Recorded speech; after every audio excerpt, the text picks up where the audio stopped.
This video was sponsored by NordVPN.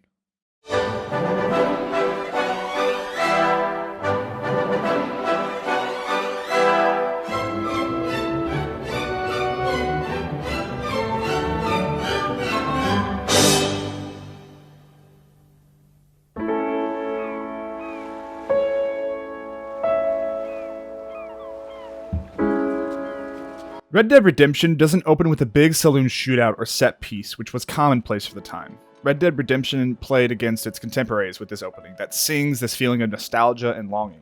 It produces a feeling of melancholy and remembrance, not of specifically the Old West, but just in general.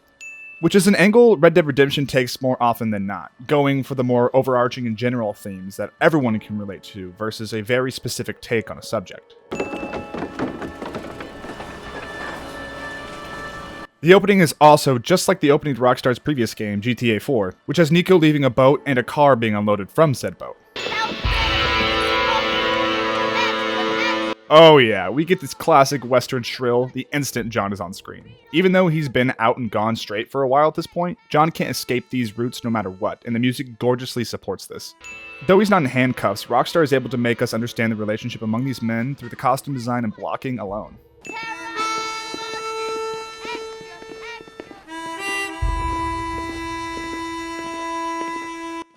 Yes, this theme. Though John is under their thumbs, we know, this framing gives me the feeling of, stay here. I'm in charge. Do you feel in charge? John from the very first minutes is being forced to interact with industrialization, and this theme of assimilation will be constant for John throughout this game. Well, I, for one, am grateful, Mrs. Bush, that they are finally bringing civilization to this savage land. I could not agree with you more, my dear. It's not subtle. It's not trying to be. The two conversations on the train are very deliberate as a framing device for the game as a whole. And notice the game never gets this heavy-handed ever again. Rockstar tells us what their game is going to be about plainly at the start, so they can write with nuance and realistically throughout the rest of the game. Upon replaying this, I found myself bored with the writing as I felt it had no depth. Just as I did with Red Dead Redemption 2. Until realizing that these are some of the best written games in history because its dialogue is just real. Not trying to be pretentious and heavy-handed, but just write how real humans interact and have their themes be woven naturally into the fiber of their characters and world. Yes, they've lost their land, but they've gained access to heaven. Do you mean unless an innocent receives communion, they're destined to go to hell? It's very purposeful that this woman called civilization heaven, and we are greeted by this question. It translates to, if those of the West don't accept the coming industry and government, it won't end well for them. Is that there is a great deal of difference between an innocent and a savage. There can be so much pulled from these opening lines. I love it. Just a second ago, it sounds like anyone can accept the new world and be fine, but Father here tells us what we see happen with John. John accepts the new world, but since he is deemed a savage, he's not allowed to atone because of the label placed on him by the government. This great deal of difference is truly arbitrary, as exemplified by the similarities of Ross and Dutch. I heard that pretty soon, we will be able to fly. I hardly think so, Jenny. See how he's willing to throw around this gospel, but immediately shuts down Jenny? This train ride is a microcosm for the core of the game's theme, which is the inevitable tide of civilization. The learning to live in the new world, or die in their old one. And it goes beyond just learning to live, but bending to what they say is right and wrong. Mrs. Bush, money isn't everything. There are many things that money cannot buy. So I've got a choice to make. Do I talk about Red Dead as it was when it came out, or with the context the second game offers? I'm going to do both, so expect some heavy spoilers for Red Dead Redemption 2. There are going to be so many lines of dialogue that make me ponder how much of the second game did they have written when writing this one. It could be some, all, or none. I bring this up because imagine coming from Red Dead 2 with Dutch, the man that wanted to escape civilization but was obsessed with money, contrasted by this civilized woman who understands more than Dutch ever did, that money isn't everything. It helps paint this gray morality and sense of self perpetuated among these two games. Playing the second game and hearing this line of dialogue gets our brains going in a different way than if we are just experiencing the first. There are many things that money cannot buy. It seems that money can buy voters, though. Dutch had always led the game to believe that civilized folks are just sheep that don't understand their place in the cog of industry, but these women completely get that corruption exists, and it's the first thing shown to us in Red Dead 2's sequel. Rockstar shows us the truth of these people the second we aren't being guided by Dutch's gospel. Aren't things starting to sound like they rhyme among Dutch and civilization more and more? Sometimes I find it impossible to make the distinction between a loving act and a hateful one. I mean, they often seem to be the same thing.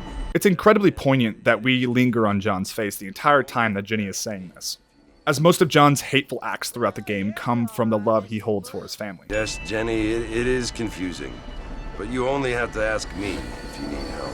And there you go. You only gotta ask the government. Only got to ask Dutch what right from wrong is. And this idea is what John pushes back against. John doesn't care for either side's ideals. Only the code he makes for himself. And that's why we all fell in love with John. Or at least the reason I did. Among other things. And here we get the literal colliding of these two worlds. Armadillo is your stereotypical western town with a saloon and everything, most likely forced into building a train station. The second we gain true control over John, we are greeted by one of the most beautiful vistas the game offers. The sun, soon to be a twilight, just like the Old West is, the obfuscated beauty of the train. This game is 11 years old, but its atmosphere is unrivaled. Well, if you're fixing for some female company... I'm a married man, I'm afraid. Ain't we all? John's a faithful man. At least to his women. I'm a married man, I'm afraid. Ain't we all? The West was truly some weird times. You always did think I was an idiot. That ain't fair, Bill. I was truly ready for John to follow that up with, we all did. But alas, John is a smart man and takes the high road. I've come to try to save you. Well, you never tried to save me before. You only seemed to save yourself. This is what I believe Red Dead does better than almost any story I've ever seen. We learned so much of John's past adventures, not through an exposition-heavy scene, but little lines here and there that we could use to stitch together what happened. Bill, I implore you think about this. Implore. Bill noticed that use of language as well. John's trying to be more civilized, but also John's always been decently read because of Dutch's teachings. We get to have fun with this later, between him and Abigail. No more Dutch! And no more you. What about Arthur? Yes, easy answer. He didn't exist when writing this game. My answer? A lot of the gang probably blames Arthur for abandoning Dutch and turning people against him. Stands to reason why they refuse to talk about him, and why John never mentions him? Probably because he respected him so much that he wanted the dead to rest. So it would seem. So, how do you feel? I don't know the polite word for it. John basically starts off both games wounded in bed. He got the bullets out a couple days ago. Good. It cost us $15. $15? Adjusting for inflation, that's only about $435 to remove the bullet. Excuse me, maybe we should bring back lawlessness and eat the rich. Was that why you went straight out to Fort Mercer and picked a fight with the worst bandit in the county? Worst bandit? As in terrible at being one, or really good at being one? If it's the former, I'm not surprised, and character continuity. If it's the latter, growth. Next time, Mr. Marston, I strongly recommend you don't try to lose it quite so earnestly. Funny, because at the end, that's exactly what John does. Come on then, I'll show you around the property. Rockstar sticks to their guns about not going for a classic Western shootout to open this game. They got us doing boring ranch chores for a good hour before we do any of that stuff. Red Dead Redemption is a celebration of the spaghetti westerns we've seen before, but also a more realistic take on what life might have been like. And that's a strong might, because Rockstar, for the most part, avoids all the very grimy stuff about this time period. But it's not entertainment's job to educate. It can, and it's awesome when it does, but not here. And that's a-okay with me. There's a whole conversation to be had on if entertainment has an obligation to speak truly to the realities of a time period, and fear that the product might be seemingly trying to erase and forget about our checkered history. But I will save my thoughts on that for another time, because we'd be here all day on a single win. So, back to the point, Red Dead Redemption 1 gracefully sidesteps the genre tropes, but knows exactly when to lean on them, and the balancing act helped create this instant classic. First impressions are hard to erase. Indeed. Please don't watch my first video. Come on in. I'll show you the house and then you can sit for a while. Thank you. John's constantly having the best manners of everyone around, always addressing her as Miss McFarlane, please, thank you, and apologies. John Marston successfully sidesteps the gruff, rough, and tumble personality, but falls right in line with his troubled backstory that he doesn't want to talk about. Mr. Marston. John goes straight for his gun at the mere sound of footsteps. It ain't never easy living off the land like this. Maybe you should move to a big city. Become a lady of leisure. This feels like some cute projection as we see that John wants to do as much as he can for Abigail and not have her lift a finger if he can manage it. John's view of women to be taken care of could be considered outdated for sure, but I find it endearing. You know, you never did tell me how you met that Bill Williamson, or, well, why not, if you don't mind me asking? I certainly don't mind you asking if you don't mind me not telling. Clap back, John. Well, I apologize if I seem to be prying. And I apologize for my reticence. John's just a walking thesaurus. But I'll bet you can't ride, Mr. Marston. I hate to take money from a lady, miss. Damn, John doesn't even have to try and he's suave as hell. This John is head and shoulders above his bumbling nature in Red Dead Redemption 2. I guess getting out of crazy cults can do that to you. So do tell me, have you needlessly risked your life since we last spoke? No, miss, I have not. Well, that's a relief. Perhaps there's hope for you yet. I wouldn't bet on it. Some great honesty. What about you? Have you ever given up hope altogether? Hope hasn't really entered into it. It's not really something I think about.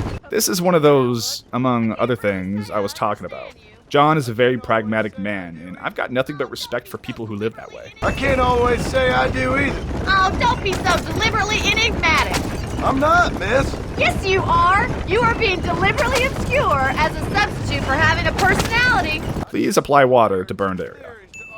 I guess I'm just as clueless as John because I did not pick up on how flirty Bonnie was until Abigail said something.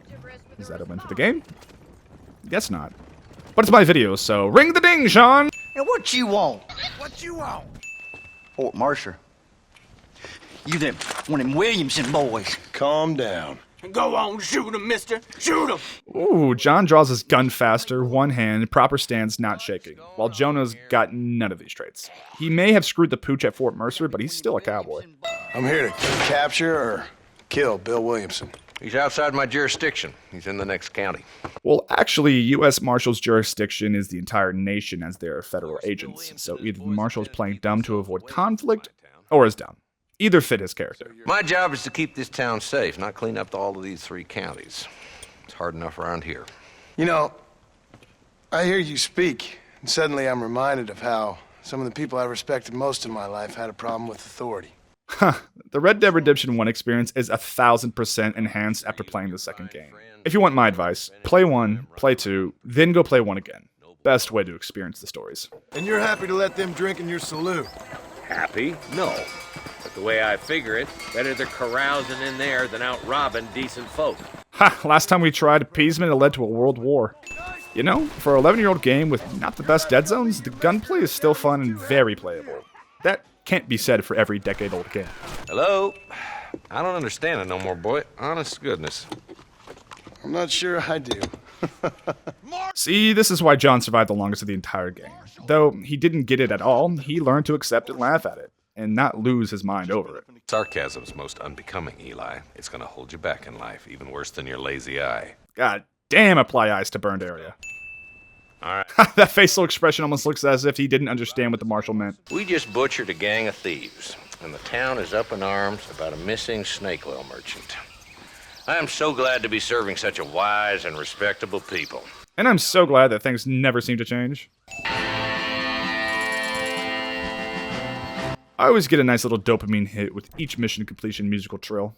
See, I already have a life. Well, I had one, and I'm trying to reclaim it. Or maybe what you could say is that I had 2, and I'm trying to end one of them so the other can survive. For all his intelligence, he really struggles to speak clearly sometimes, but I think it's that he's starting to trust Bonnie and doesn't know the best way to explain truth to her. Call me Bonnie. Miss McFarland? Gotta keep the separation and respect, you know? I have a son. I had a daughter, but she died. Years before that, I rode in a gang. We robbed banks, trains, held people ransom. We killed people we didn't like. Bill Williamson was in that gang. This is about as exposition heavy this game ever gets. If you've been paying attention, almost none of this is new information. Or at least surprising information. So to hear it now, especially to Bonnie, feels wonderfully natural. And he hated the English for what they had done to his great-grandparents that he'd never met. People don't forget. Nothing gets forgiven. That's true. Especially when it comes to money. This, and the end with Jack killing Ross, is my favorite approach to talking about cyclical violence in video games. Natural and not overstated. And John's melancholy delivery around this speaks to us, the normal people, I feel. Often we find ourselves caught between 2 extreme sides, and casualties are found in the crossfire. John is the perfect example of this being stuck between Dutch and Ross. Let's just say he was blinded in a bar fight south of Chicago. My mother died during childbirth. She was a prostitute. Father couldn't see, and either his mother was being exploited for her body or she was exploiting John's father for money. Either way, these are two themes that are ingrained in John's character. Constantly, he's not seeing the truth of a situation and is being exploited by the people around him. The leader of the gang taught me how to read. Taught me how to see all that was good in the world. Then Dutch comes in, teaching him how to see. But John doesn't escape the exploitation with Dutch. I'm an uneducated killer, sent here to do all I can do well. Kill a man in cold blood so that another man may do his part to cut crime in an area, and a rich man can be elected governor on the back of these promises. That sounds like a very educated summation of your predicament. Point me in the right direction. This is why motion capture is so important, to grab all the little nuances of human performance. John's little spinny finger point adds so much humanity to him. Williamson is a menace, and men like him are the plague. But isn't a government agent a worse menace? And all that symbolizes, I mean. You may be right, sir. Look at that. John's learning to play the game of politics a little bit better. Not saying anything to put him at odds with the government, but saying enough to please Mr. McFarlane. Good. Good. Well, we won't insult you any further. This was just Daddy testing the new boyfriend. There's certain things in this country a woman could do much better if you ask me. I ain't gonna argue with that, Miss McFarlane. Wise man. Doesn't sound like we're left with much of a choice then. Come on, Amos. Round up your men. Let's get the herd. Yeah, that's what you gotta do under stress. Just make a decision quickly and stick to it. John doesn't miss a beat and takes charge. Interesting that not very often do we see John take a leadership role, but when he does, he excels. The name of this mission is a parody on the idiom derived from the Bible, spare the rod, spoil the child. The saying means that discipline is necessary for a good upbringing. In this scenario, the marshal's crew are the parents and the bandits the child. That's Dickens' elixir. Poor dumb Eli is just trying to get a buff before going into battle. Since you're here, you want to make yourself useful? Not particularly. More honesty. Some men are just born plain evil. I think it's this land that makes the men, as much as the other way around. Men are born, and then they're formed. John is directly in opposition to Dutch now. Dutch believes no one can fight against their nature, that they're destined to be who they are. At least it wasn't my way. Killing and thieving's never right, boy, no matter how you dress it up. Unless it's ordered by a court of law, you mean?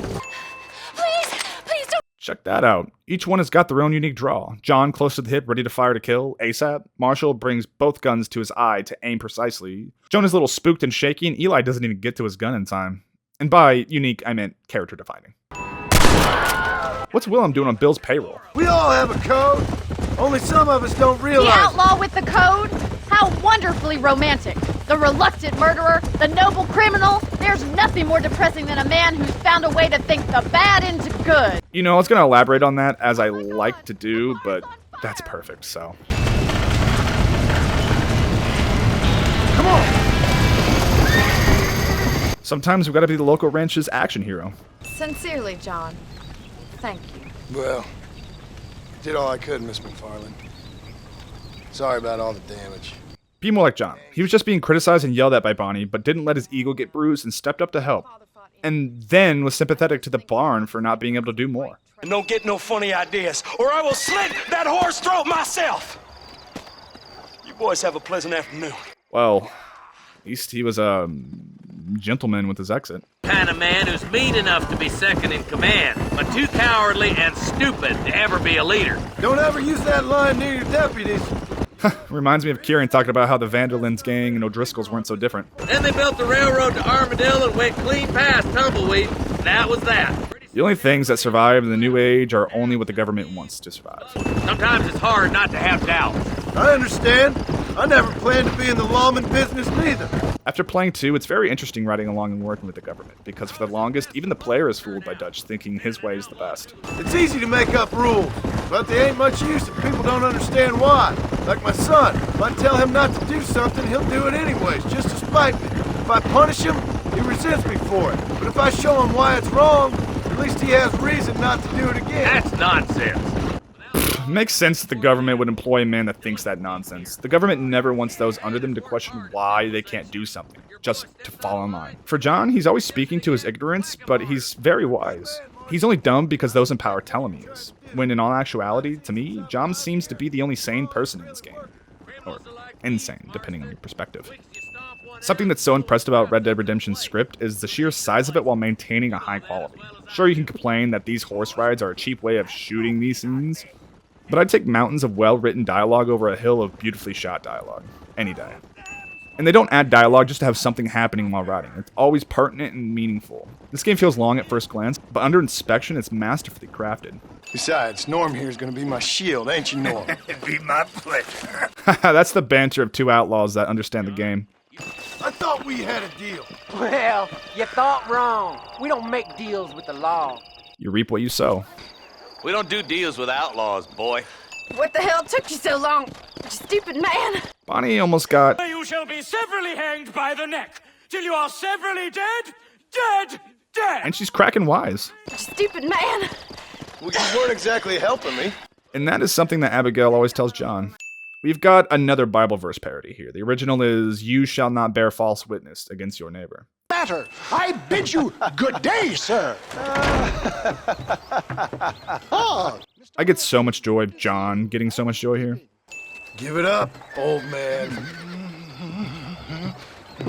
That's how I react when people ask what I do for a living. That I can, John. A more convincing Othello there has never been. And so shall you. A fair Iago or Cassio make. Dickens views himself as Othello, the lead and general of the story. And John Cassio, basically Othello's right-hand man in the story.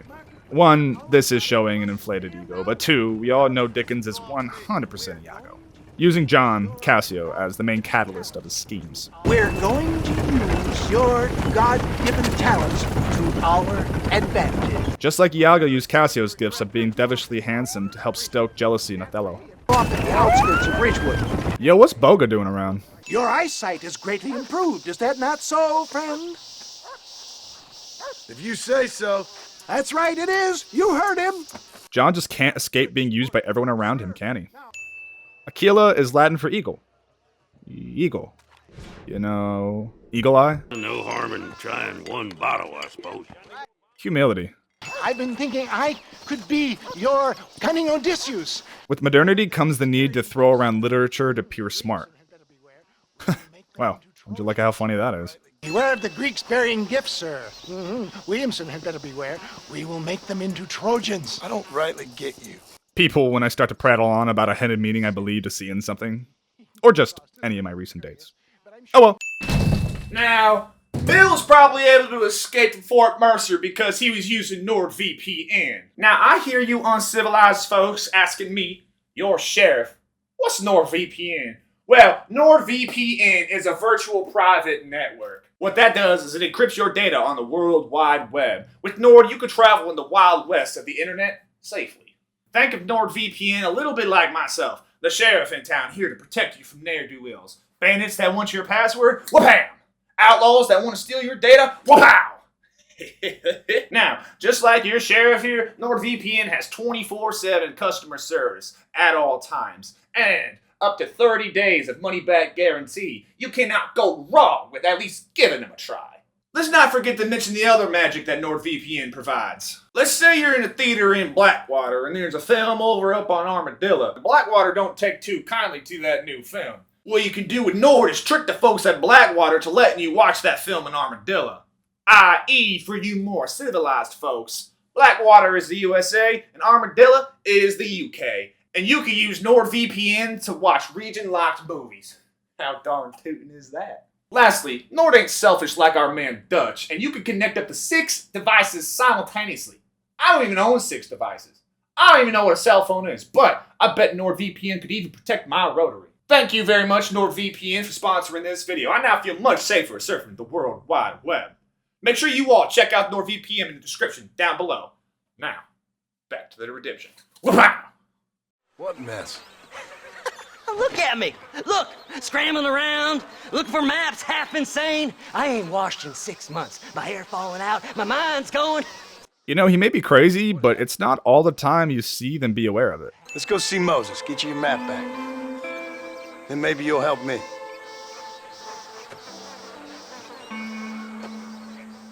All right, partner. Let's go. Ha! From cowering behind a tombstone to, I'm down. Maybe the real treasure was the Seth we met along the way. Are we really living anyway? Do you exist outside my mind? Maybe we're both having the same dream, and when we wake up, we'll die. That doesn't sound too far off from some internet posts I see. Seth wasn't crazy, he was just ahead of his time. Another treasure hunter losing everything in the search for nothing. Is he talking about Dutch? I mean, could be talking about loads of people, but I'm gonna go with Dutch. Oh, I lost it all, partner. My wife, my children, my business. There was a scrap subplot where Seth's mind came back to him after finding the glass eye. Finding the treasure helped him see again, hence the glass eye. He got all cleaned up and started his business again and would have been almost unrecognizable. It used to be about the money, but now... Did you know that in ancient Egypt, it was an art form valued more highly than literature? I believe Seth comes from that school of thought. Seth. Set was the Egyptian god of deserts, chaos, and violence. Seth fits slightly into this description. A man who, if he doesn't help me, I won't think twice about putting a bullet through his skull, feeding to the vultures myself. John constantly threatens people throughout, but rarely follows up on it. He's a man who is hardened by the cards life dealt him, but at the end of the day, he's a softie. You have the exterior of a violent man, but the soul of an angel, and See? where a lying, cheating degenerate like myself can prosper. He knows what he's doing, just like any tycoon in the capitalist world. I enjoy that Dickens has been talking about Trojan horsing his way in, and how he's got John riding a chariot. You need to contact an old friend of mine, goes by the name of Irish. Now, Irish and Seth are very unsavory to the civilized world, but Dickens knows these men, and has most likely worked with them before to get ahead. The stink of Dickens' business just gets worse and worse, and I'm here for it. Great. An alcoholic arms dealer. What could be better? Am I annoying you by telling you what Bible verses these mission titles are derived from? Like Bo said, I don't want to know. This one is based on, can an Ethiopian change his skin or the leopard his spots? Funny enough, that the original quote is meant to stir acceptance of one another. I am about to do something which I greatly discourage in all wise and rational men. A selfless act. Ha!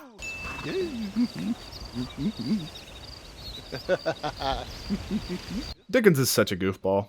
Do you suffer from rheumatism, lumbago, acute chronic sciatic, neurologic, or inflammatory pain? Hey, Dickens is getting better at his pitch. You can only shit on people for so long before they decide it's their turn to pull down the pants. God, I'm using that soon. I won't pretend to understand you, but I will endeavor to make you understand me. Ah, uses more fancy talk to get through. Is endeavor fancy?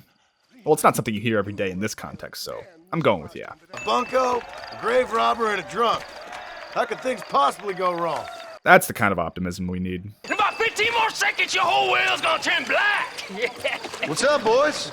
Like father, like son. What's going on? You and Wes Dickens are so crooked, you can swallow nails and spit out corkscrews.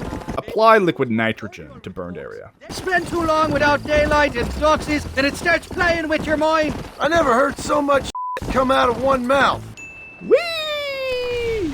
They say he lay with his sister. Perfect reaction. I don't like women, partner. Thanks for sharing. Oh, hey, partner. I was just looking for you. Well, see you later, partner. No, sir. No, sir. Come on, partner. Okay, I was just fooling. I think the overuse of partner was intentionally here. Right? Either way, I think it's hilarious. A glass eye. I'm sure whoever that belonged to treasured it very much. John's satisfaction of the treasure being nothing worth the time. But like, don't be too down, Seth. Glass eyes can run 2,000 to like 8,000 today. Put them up. Irish, what are you doing? Who the hell are you? Give me that. This reminds me of the scene of Arthur saving Miss Tilly in the alley. Agreed. That man is a stone-cold killer. Williamson's a proud fool. John still defends Bill. He realizes that they're barely better than him. Damn, check out the crew John was able to assemble. Avengers! And I imagine the new random guy was added on the right just to have symmetry with the shot. Still a cool shot, though. What the hell? It's a trap! This is most definitely an homage to the scene in Django, classic spaghetti western, where they use a cart and a Gatling gun to assault a fort. To cap off our first act this way is nothing short of hugely satisfying. So much work went into the plan, and to have it work is so cathartic. On top of that, we've been only using single-shot weapons, so a Gatling gun? It's just so badass and we feel invincible. And those have got to be the most well-trained horses to not spook with all the gunfire, right? Bill ain't here. We looked everywhere. Bill's already run off to Mexico yesterday morning. You're telling me in my Western game that the princess is in another castle? I guess there are some tropes you can never avoid, no matter the genre. We find John in the outside of the fort again, framed in the same manner, and with Bill not being here, feels as another case of John being used to regain the fort. Well, look at that. John's having an impact on Irish. This is the first time he's actually fighting. You're an angry and a fat, ugly man. But not a bad one. Wow, for all the BS Irish spit and put us through, we see a glimpse of what he may be like if he weren't a drunk. One of the best moments that both the Red Dead Redemption games share. These horse rides with lyric music always gives us pause and a beautiful moment of reflection on all that has happened and to anticipate what's to come. Now, I appreciate the welcome committee, but I'd hate to spoil a beautiful afternoon on such beautiful land. God, I love how polite John is. It sometimes feels odd as the world that surrounds him is very much devoid of this, but nevertheless a treat to see. Take off the boots, Americano. As you wish.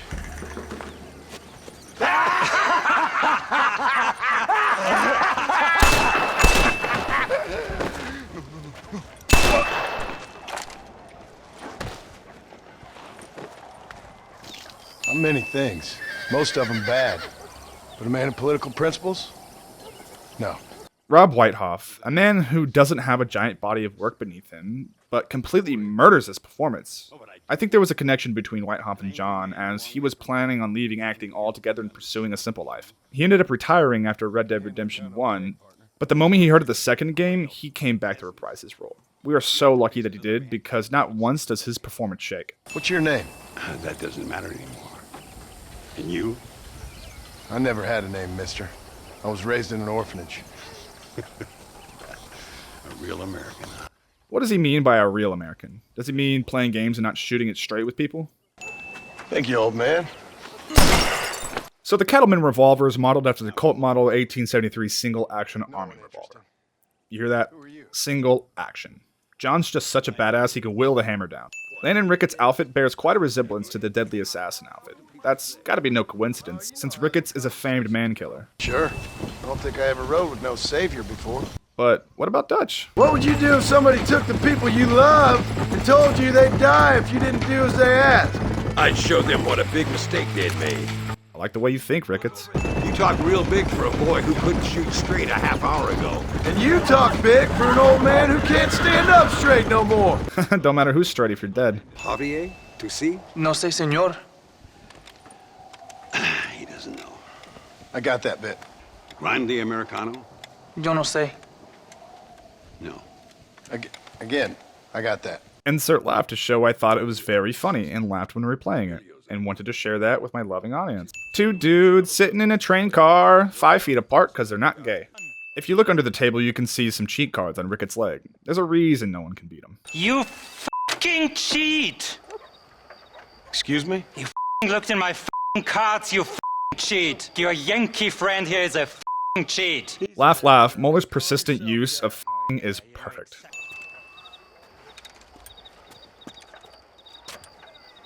There must be a name for this. And there is. Mexican standoff. And how apt that they're in Mexico. An impasse, sir. An impasse. That works too. The winner will take what he wants. The other man will be in no position to argue. Imagine if we still settled being cheated out of our money like this. Jeff Bezos would have quite the line outside his door. Anyway, he more or less lost his mind, went and shot a bunch of people unfair like. I got shot in a robbery. They left me, and I left them. It's one thing to hear John speak of it, but to live it with Arthur is a whole nother one. I'm sure they had a lot of this planned out to a degree, but it doesn't take away how well they made everything so succinct in the second game in regards to what John says about the gang. Track him, kill him. Well, if you don't, someone else will. There's no escape. Look at me, I spent 25 years killing men. John's basically looking in a mirror right now, but instead of ranching, Ricketts tried to help Chuparosa. Let's hang up our self-pity and go shoot ourselves some bad guys. All right, here we go again. Here we go again. I hope you find what you're looking for, Marston. On the surface, Javier, but go look under the iceberg, he's talking about a way out of his old life. Because I'm not good enough for you? No, sir. You think you're better than me? You come to my country. Relax, amigo, relax. This interaction was perfectly primed from the undesirables we meet in Chuparosa. Nicely, though, we're treated to this subversion of Everyone Hates John. Breaks my heart. Our man DeSanta is definitely crushing. Making amends for the train he derailed years ago? Cuando mi cabeza está pelado, ¿verdad? Maybe turning on subtitles will tell me what he's saying, but I don't think it matters. John doesn't understand, so why should we? And it's pretty clear what he's saying by DeSanta's reaction. Now I fight to help them from themselves, to save them from themselves. The Mexico segment is a divisive part of RDR1. Some people say it's pointless, others really love it. I enjoy it because we are seeing what would happen in the US if the Outlaws were able to band together and win. But through this battle, we get an unbiased view of both sides, and both are morally gray and corrupt, to say the least. So the only conclusion I'm left to consider is that forging one's own path is sometimes the best way, which is exactly what John has been trying to do for the longest. In addition to this, the Mexico segment continues John's place in this world as an overqualified pawn, being used by both sides.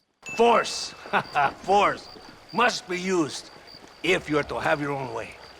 I'm sure. So very often, we get people rattling off their beliefs to Marston, and he never truly weighs in his opinions and bites. This could be looked at him as being boring, but it's a hyper-focus on character. John's just a man on a simple mission wanting to keep said mission as simple as possible, which I respect greatly because keeping things simple is always a good practice. Come back to the villa and sample some of the new girls before they spoil. Now, though John's actions are coming from the love he has for his family, it doesn't excuse the hateful acts he does to get there. This game is called Red Dead Redemption, but interestingly enough, John is never seeking redemption for its sake. He's not weighing his actions against what will make him a good man. To some, John may never have been redeemed, as heinous acts like this would forever condemn him, and Rockstar never tells us if they think John's redeemed in the end. It's left for us to decide. This mission is titled Mexican Caesar. Caesar was integral in the downfall of Rome and was betrayed by those whom he thought were his allies. John here is Caesar and helps to bring an end to Allende. Unlike Caesar, though, he survives. What's happening? Great and terrible things. The revolution is coming. The revolution has begun. Will I see you when I return? Not likely. I ain't planning on staying very long. In some other life, then. Luisa's sister looks strikingly similar to Aoyatl in Undead Nightmare. Maybe that's the other life she speaks of. I don't know if the time of day is set for this mission or if I just got lucky, but the sun setting is a beautiful backdrop for this mission and some symbolism for the possible end of the revolution if John failed to save Reyes. You have been spending too much time with Captain DeSanta. Very funny. More DeSanta gay shadowing. Or at this point, telling.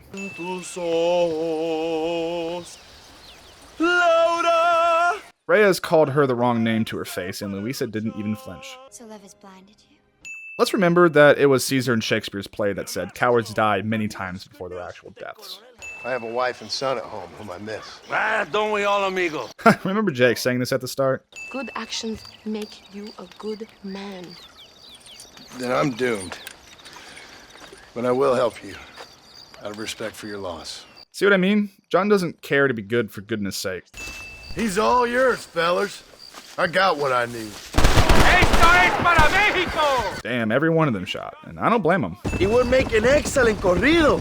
A song, a poem, a story, a ballad. A game. We do what we can to battle the lies and propaganda of the government. I know. I've seen your poster.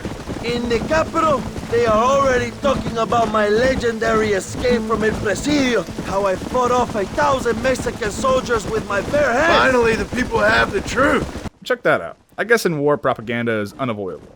I appreciate how unbiased Rockstar stays when it comes to the systems of both sides showing that even the revolutionaries can fall into the same practices as the tyrants. Propaganda, infidelity, and of course, murder. It is like a father who beats his son, and then his son takes his dog outside and rapes him. That's a very specific example, Abraham. Well, comedy is derived from the overly specific. But I need to know where Williamson and Escuela are holed up. All in good time, amigo. This is the third time we've heard this from Reyes, and I'm sure the player is just starting to feel some deja vu, which makes Reyes actually following through with Javier all the sweeter. And jump off when you're close.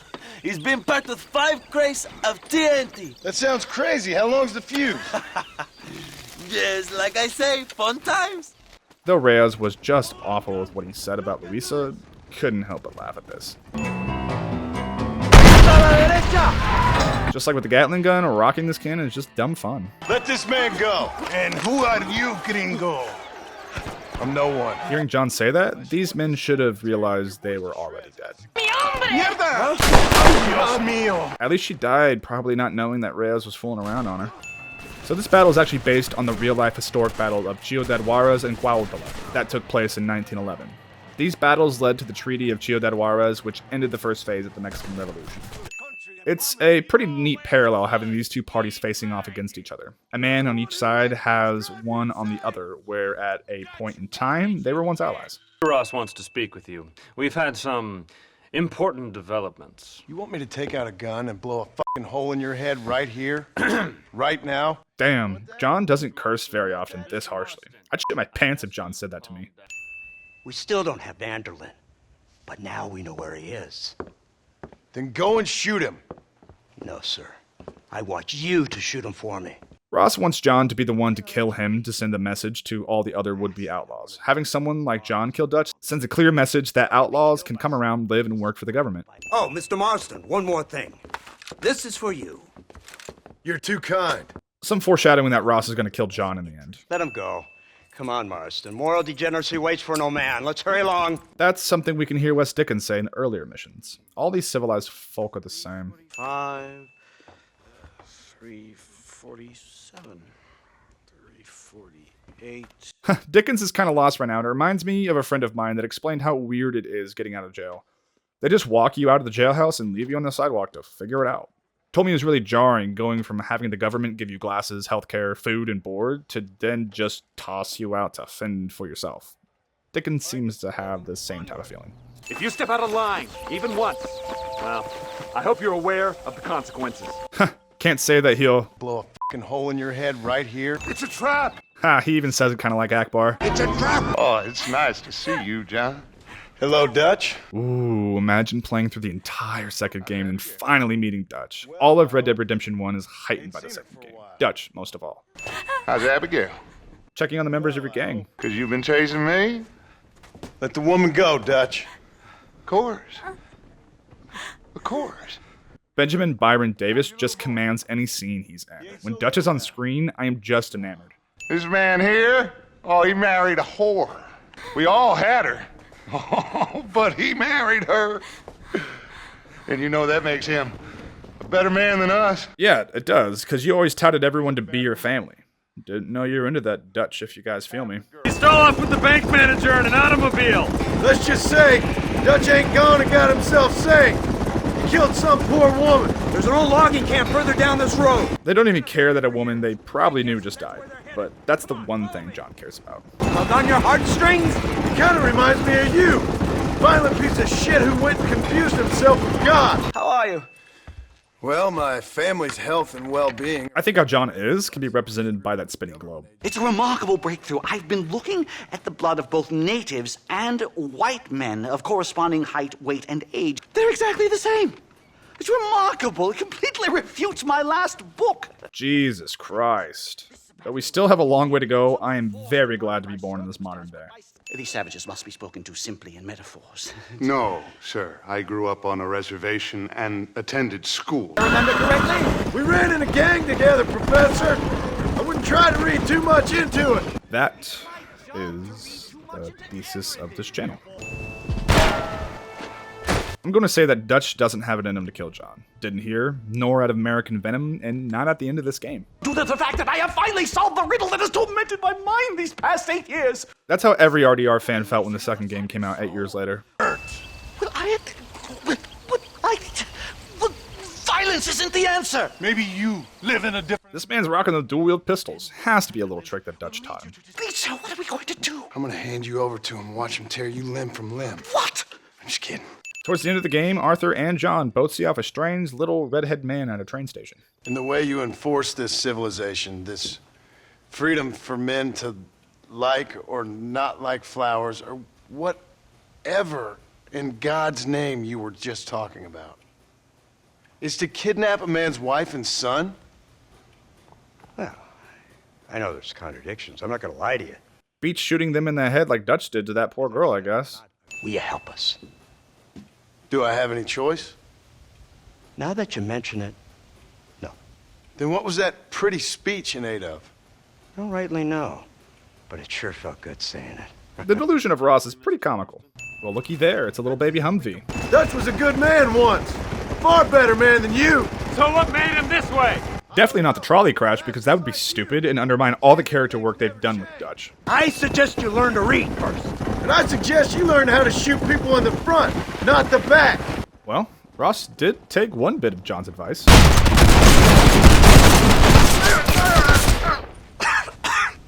Just like the end of 2, these men find themselves at the top of a snowy mountain. Hello, Dutch. We gotta stop meeting like this. Sure. God, they started work on 2 not long after finishing the first game. They made the conscious choice to not tell the Vanderlyn gang story first. I couldn't find anywhere online and why that choice was made. To me, it feels like they needed us to know that everything was not going to work out in 2. That feeling of dread never leaves you while playing all of 2, and it makes our heartbreak even more severe as we see them truly care for each other and just slowly fall apart. I don't know, our connection to the characters change when we go into a prequel. It's an entirely different experience. Also, I think playing 1 after 2 makes for a much more boring game. 1 has all this mystery around the gang that never is truly fleshed out until 2, and that mystique keeps our interest much more than if we had known. Say 2 came out first, this game would just feel like a giant epilogue that we didn't need. Going into 1 after 2, we wouldn't be so connected to John, I believe. We'd still be missing Arthur, wondering what happened to Charles and Sadie and everything else. Thinking of John with the context of both games, he really isn't leading man material. In 1, we are presented to a relic and legend of the Wild West. In 2, we see a bumbling, stupid man trying his best. The intended experience of the first game, meeting John, is severely changed by the second game, which is why this one must be played first. I got a plan, John. You always got a plan, Dutch. And there it is, ladies and gentlemen. Oh, so good hearing that after playing 2. This is a good one. I don't doubt it. And just like a good, loving member of the gang, John believes in his gracious leader. We can't always fight nature, John. We can't fight change. Can't fight gravity. We can't fight nothing. My whole life, all I ever did was fight. Then give up, Dutch. But I can't give up, neither. I can't fight my own nature. That's a paradox, John. You see? I let that whole line play because it is all so good. Dutch has always been a smart man, a talker. He always made excuses for why he does what he does. And here, at the end, we see him finally admit that he was always in the driver's seat. He recognizes the end, and he never saw himself as crazy, but just someone that followed the laws of nature. Which is why it's so thematically poignant that in the end he was working so closely with the natives, as they have always wanted to live in a world as naturally as possible. But John always called him insane because we all know the definition of insanity. For some, it's better to die for an ideal than to live for those you love, so that those you love might see the world you wanted for them. But just like Dutch said, it's a paradox, because without the leader of the movement, it's likely to fail. Better to bend than break. They'll just find another monster. They have to. There's no score throughout this entire scene, just the wind blowing. Every little line hangs in the silence of this mountain, for these two and us to ponder. Our time has passed, John.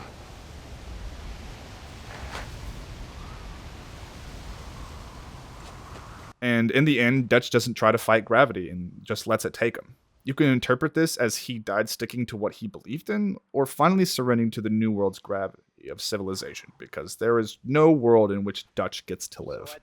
Damn, is Compass such a beautiful track to play after all we've been through on the way back to Abigail. A beautiful and cathartic track that, having played 2 as well, perfectly caps off John's story in this epic duology. It makes me long for the day I find someone as special as Abigail is to John. Jack! Anyone here? The way John's approaching is very reminiscent to the way Abigail approached when John completed the house. I thought you was dead! I thought you was dead, John, huh? Where you been? Playing as the dastardly outlaw all game, it's neat to see him get beat up by his wife. And Abigail never did enjoy being treated too much like a lady. Jim Milton rides again. I said I'd be back when this was all over, Miss McFarland. Coming back here after playing through the whole game is weird. It feels like a million years ago that we were getting patched up after Fort Mercer. They've broken into the silo again and are eating all the corn out from it. Of course, my angel. Wait, get out of there. All right. Give it here. You read that thing out loud. I ain't hiding nothing. I really find these two's relationship so endearing. We lost the entire harvest. Miss McFarland, I'd like you to meet my wife, Abigail. Oh, ain't you quite the gentleman all of a sudden?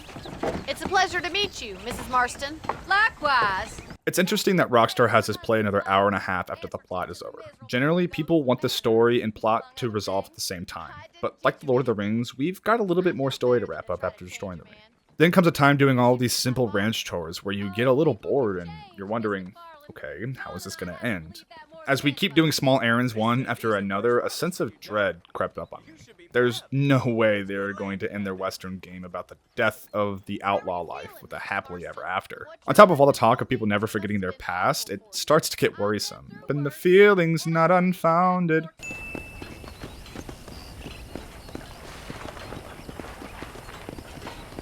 Oh, poor Bonnie. You still got Amos, though. Never over. You think those government men are just gonna leave us alone now? The old gang's dead. And we are constantly reminded in this epilogue about the government not forgetting and leaving John alone. You folks okay? I think we're safe. Thank you. I thought we were done for.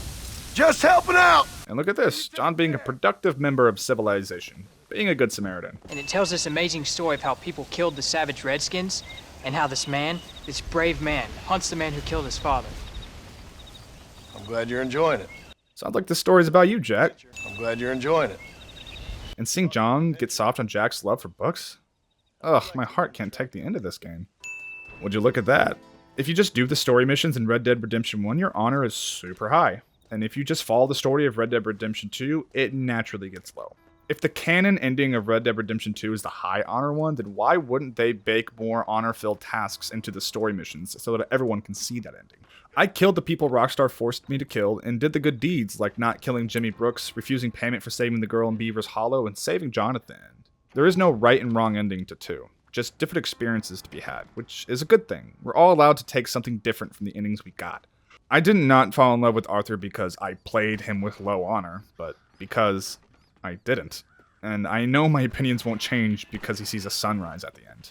Oversimplification of events, but yes. To end this tangent, Red Dead Redemption 1 is about a man who already found a higher sense of honor, so most of his deeds reflect that. Red Dead Redemption 2 is in the midst of doing the worst things the gang ever did, and the natural honor achieved from the story missions reflect this on both sides.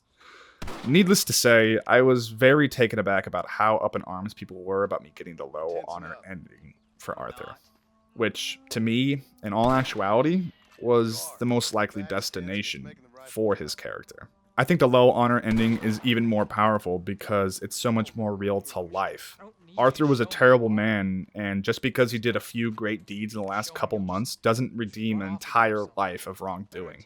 And him getting shot like a dog in the rain, I think, is much more powerful than him watching a sunrise, because life isn't squeaky clean like that. One of them machines can turn men into angels. One of them machines can turn men into angels. John remembering that conversation on the train between the father and Jenny. It feels to me like a commentary on how many men try to play God. You alright? Damn it! Well, I've known chiropractors to be very violent, so maybe this just cured your lumbago. I killed your friends! Really starting to irritate me. They throw us in Deadeye to make us think we got a chance to win and save John, but then pull the rug out from under us.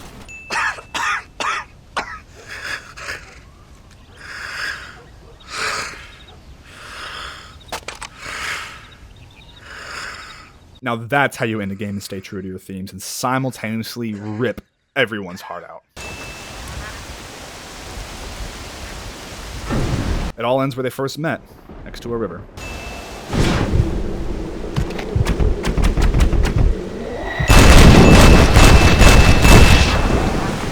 Jack became the one thing that he had never wanted to be, that John and Abigail never wanted him to be. And this happened because Ross felt the need to kill his father after John moved heaven and earth to try and make amends. Now that Jack has killed Ross, Ross's family is going to want to kill Jack, and on the cycle of violence goes. Ross reaped what he sowed by killing John. He directly participated in what he had hoped to squash out in the West, and it came back to bite him. The best way to describe this game is an odyssey. We were taken all over the Southwest, doing Trojan horses, getting betrayed like a Roman emperor, and just being an overall alright dude. Red Dead Redemption is a classic and a masterpiece, and a story that everyone should play at least once and keep an open mind about. When I replayed this for the channel after I completed it, I was annoyed with the story and its length and super angry that I chose to make a video about it. But upon reviewing the footage, doing research, and analyzing the game, I've fallen in love with this game all over again, like I did when I was 14 and played it. It's truly one of the best games ever created. The world, the story, the themes, the character work, it's just about as perfect as a game can get. I really hope you all enjoyed this video as much as I did writing it. It was a beast to take on, and I hope I did this game at least a small amount of justice. Remember, drive the speed limit, drink some water, and love one another. Pizza.